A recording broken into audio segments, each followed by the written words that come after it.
Greetings, everyone. This is Nathan Allen from Poets&Quants. I am the editor of our rankings projects that we do.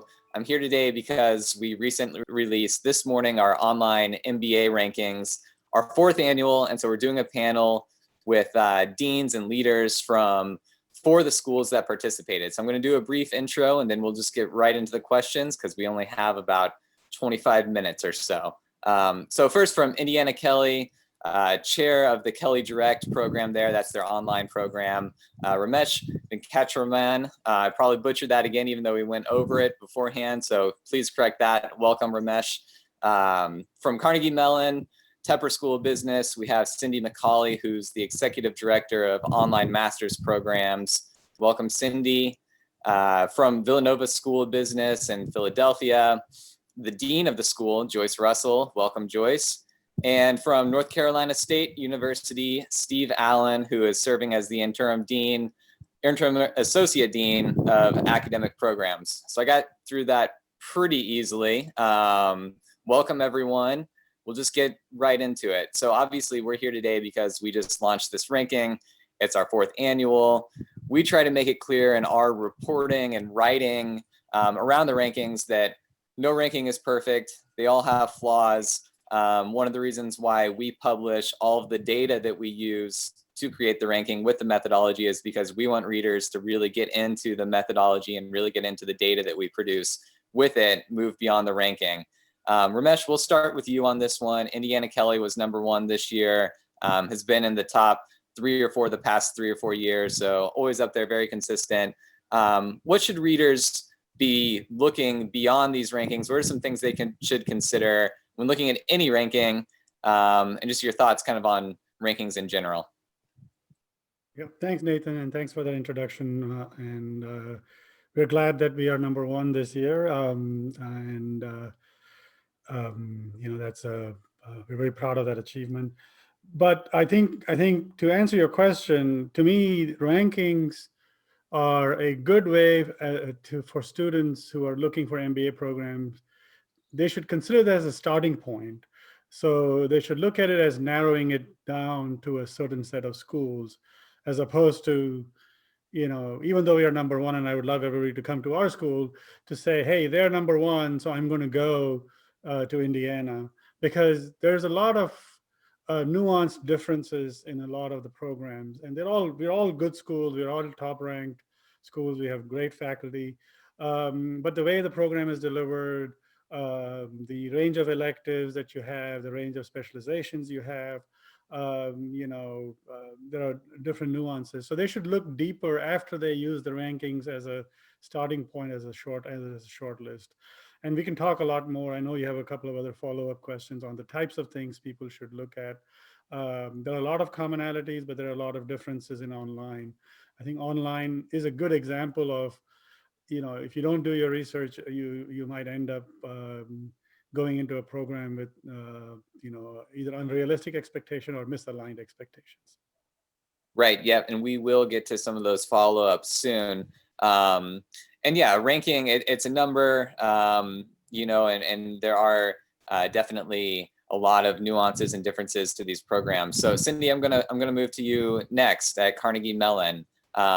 Once the readers look at the rankings, what are some other things they should start considering to move kind of past those initial numbers? Sure. I've always thought, and when I talk to prospective students, I think it's so important that you kind of make that list first, right? What's important to you. So things like the quality of the faculty, what kind of access to resources do you get? Do you get access to the Career Center? If so, how much? Are there in-person experiences or not? What do the classes look like?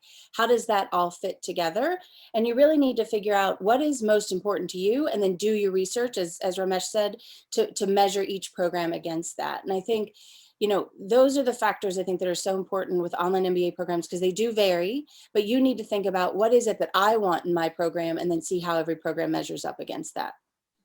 Right. Yeah. Good advice. Joyce, we'll move to you next. I'll let you get your off mute going. Joyce, how about you? What do you think about this? Well, I really agree with everything that's been said so far. I think rankings are an important piece of information as people are exploring programs.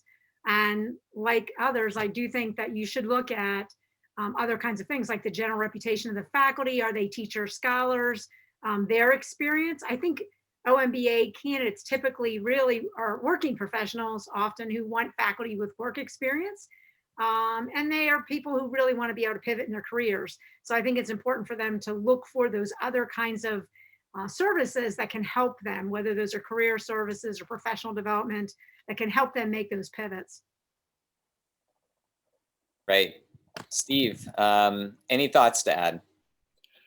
Well, I think the rankings are really good, as Ramesh said, for taking a first pass and deciding which are the 3 or 4 or however many programs you're really going to look at seriously. But then I think it really is important that you go to those programs and kick the tires pretty hard. A couple of things that I think students should pay a lot of attention to is how much flexibility is there in the program. There's some programs that are lockstep where, okay, the good news is you're going to get done in 24 months, but if you have to take a leave of absence or cut back on your course load, that's going to throw you off. So, how much flexibility is there, synchronous versus asynchronous learning in the program overall, as opposed to just individual courses? Those, I think, are just really important. And a real important number is, okay, how many people complete the program? You want to make sure that you get it's a big investment in an online MBA. So you want to make sure that there's a high completion rate.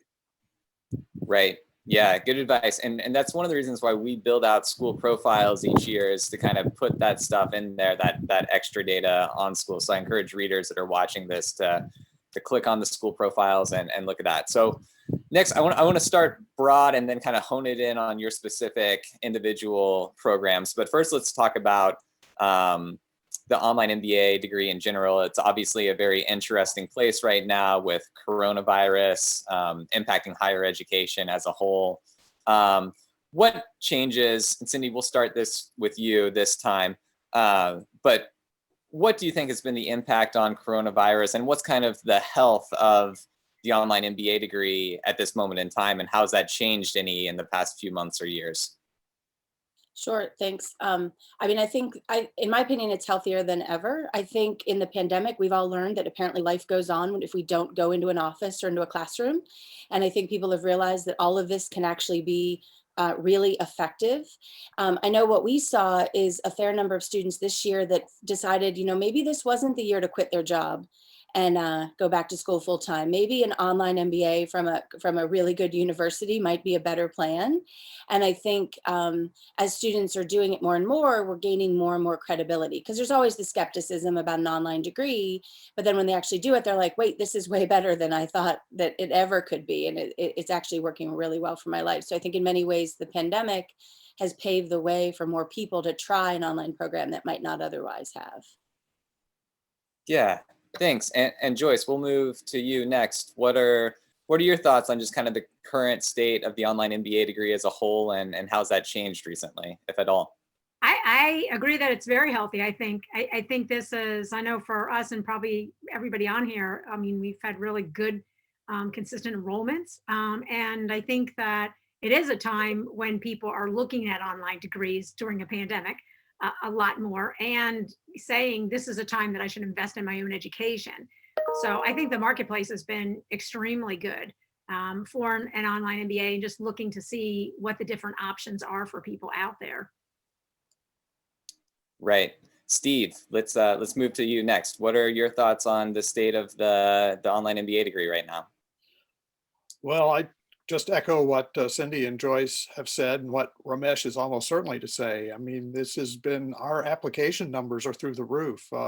They've been going up on a healthy trend over the last 5 or 6 years, but now it's kind of taken off exponentially since COVID. That's the good news. The challenge actually is going to be, we would like to accommodate all these great students, and we want to make sure that they have a good experience once we admit them. So we are actually having to manage applications much more actively than ever before. I think the one thing that I wonder about going forward is what this is going to do to the evening programs, especially in cities that are medium-sized cities. Are you going to be able to have a critical mass anymore? because work is changing. People are going to be Zooming a lot more and working from home.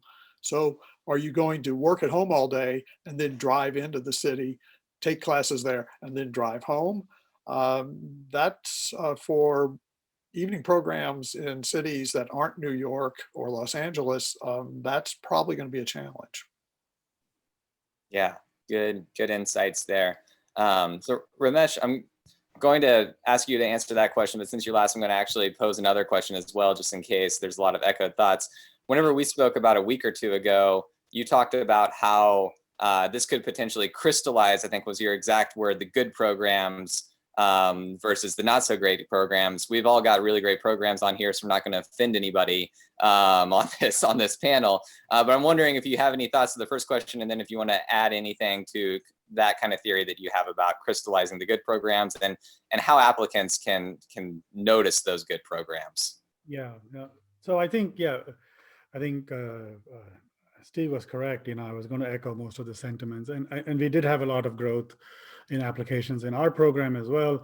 I think the only nuance that I will bring out is that I think it's going to be an interesting challenge for all schools, in the sense that the online, like all of us that already have online MBAs, already know how well it can be delivered, and we continuously improve on what can be done.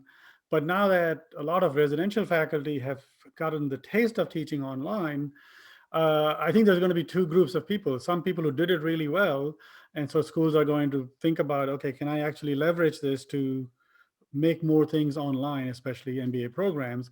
And then there's going to be a group of people who are going to be disillusioned with what came out, and I think that's going to probably cause more people to not come to online. So that's my personal opinion. So it's going to be dichotomous, but there's probably going to be more pressure on online programs in general, because more people are going to move to the online piece. And that kind of goes back to the crystallizing the thoughts around good quality programs.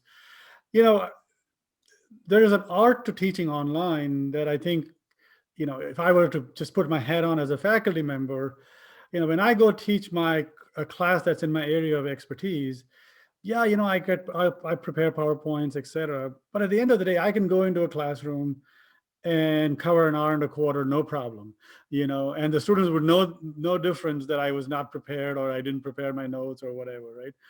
Whereas in online, there is actually a systematic way of delivering to make sure you can engage the students, you can get good value out of them. You have to plan out what dimensions have to be taught asynchronously, so that you can maximize your synchronous time if you actually have synchronous time as part of your program, right? And so those of us that have been in this space for a while kind of adapted and figured things out. And some of us might have some old baggage, but we've been moving out of that, right? So I think, going back to that question, I think we talked about it generally in terms of quality of faculty, but also the readiness of faculty to teach online, the support system for faculty to create online delivery is important, right?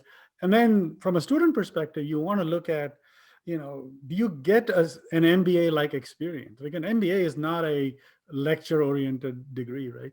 So students should dig deeper into, okay, how do you get groups engaged? How do you do group projects? How many group projects do you have? When people meet synchronously in the faculty meet synchronously, do they actually do case discussions? Like, for example, we have moved heavily into using visual whiteboarding tools, which are extremely beneficial in getting ideas generated in a very systematic fashion in an online program. And in fact, that's better than what you could do in a classroom, right? So those are the dimensions, at least the first set of dimensions, that I think students should look at. And I'm sure the others will have other things to add to that mix. Great, thanks. And so we'll jump ahead a little bit now in our question list, because I want to give you all time to talk about your individual programs. So Joyce, we'll start with you on this one. What are some things you think the potential applicants who are watching this should know about the online MBA program at Villanova? Well, thanks, Nathan, for that question. Well, I think probably three things in particular. I mean, obviously, in many of the good schools, you're going to have similar types of courses in terms of fundamental types of things. But I think we have some unique things where we have two residential experiences, one at the very beginning that really focuses heavily on leadership and teams, servant leadership, decision making, and that really bonds a group together. I actually think that's really important for an online program, because then students, when they work in team projects, they know each other and they have a sense of responsibility and accountability to each other. A second piece is that we have a global practicum, but it's not just a trip, so to speak. It's actually based on working. It fits in with our strategy and our mission of Villanova, so that it's based on working with a multinational corporation and coming up with solutions to real world problems. So that's that project is part of the global immersion, so that when they leave, they have this experience with working with really emerging economies and important issues. And then I think the third thing is our social enterprise consulting practicum. Again, that fits with our strategy and mission of trying to create business leaders that really have an impact on creating a better world. And so working on those projects, those MBAs are working on projects for others. And so that fits with our Augustinian mission. So supporting human dignity, the common good. So a lot of projects that deal with poor neighborhoods, people that really can't afford to do their own sort of strategic planning or their own financing. And so I think those projects, the residential piece, and by the way, our global part is a residential in addition to the leadership challenge, and the social enterprise. I think those are three components that really stand out in addition to just the really strong teacher, scholar, faculty that we have. Great. Yeah, thanks for that. Steve, we'll move to you next. What are some things that you think make the degree at North Carolina State stand out? Oh, you're still on mute. We'll try it again. Yeah. Two big drivers for us are, first of all, NC State's tagline is think and do. And we really take that seriously in our MBA program. Yes, there's theory. Demand curve slope down in the economics course I teach still. But there's also a heavy, heavy stress on applications. All of our students end up doing what we call a practicum, which is a semester-long course where they basically are part of a consulting team trying to deal with a real problem for a real organization. And that's a real strong differentiator for us relative to other programs. Another big differentiator for us is we do provide a lot of flexibility. We've had one student complete our program in a year and a half. Don't know how he did it. Don't know if he had a family or still has a family. But you have up to 6 years. And you can take leaves of absence. You can adjust your course load from semester to semester. We have courses that some run for 5 weeks, some for 10, some for the full 15 weeks. So life happens to working professional students. And so when you have a new addition to your family or a new challenge at work, you can adjust your course load. And so I think those are a couple of the things that make us stand out against other programs. Great. Ramesh, we'll move to you next. What about at Indiana Kelley? What makes the Kelley Direct program different and stand out from others? Oh, you caught me by surprise. I thought it was going to be Cindy's turn. So no. So I mean, I think Joyce and Steve, all the things they mentioned, we actually have some versions of that in our curriculum. We have in residences, we have global immersions. We have consulting capstone project that we actually is part of our in residence and so on. But there are three dimensions that I think I would like to emphasize. So one is, Kelley is known for its integrated core in several programs, and our online MBA until 2 years ago did not have one. So now we have created our online programs version of an integrated core. It's now spread across 3 quarters, but you kind of take finance, marketing, and ops together. You take strategy, digital transformation, and a project together, and you do ethics, law and ethics, org behavior, and econ together. So you kind of get to see the synergies and comparisons between that. And then a corollary of that is we actually have half and half in terms of our electives. So we have 27 hours of required courses and 27 credit hours of electives, which allows you to do majors, and we have the broadest range of majors. People can look that up, but we are a very large school, so we have the ability to have 7 different majors available to students. So that's one dimension. The second dimension, I think, that is sometimes hard to perceive is that we, our online MBA program actually has diversity, both in terms of the types of companies that are represented, and in terms of the regions that are represented. And I guess the third dimension is the range of experience levels. So we have anywhere from 3 to 5 year experienced people all the way up to 20-year experienced people in our program, and some a little bit more. And the interesting dimension of that comes out coolly is that sometimes these people actually are even though they're peers, some of them actually have a mentor-mentee relationship amongst each other because they are already in classes, they're working on projects together, et cetera, right? So that's the second dimension. And the third dimension is, and I think it was mentioned at the beginning, and I want to highlight that, is that every person in our program gets a career coach. They can utilize the career coach however deeply they want. We don't force them to engage them that they don't need any career coaching, but everybody gets career coaching. They get access to all our top ranked career services resources and so on, which I think increasingly we have found that the students more and more at a minimum want to know how to navigate their own organization to get a promotion, and many of them are looking to shift out and so on. So those are the three dimensions I would probably highlight out of Kevin. Yeah, thank you for that. A lot of schools' online programs are putting some resources into the career resources places right now, which has been new in the past few years. Cindy, how about Carnegie Mellon? What makes it stand out? Sure. Well, what we often talk about is that we essentially have one MBA program. It's just two different delivery formats.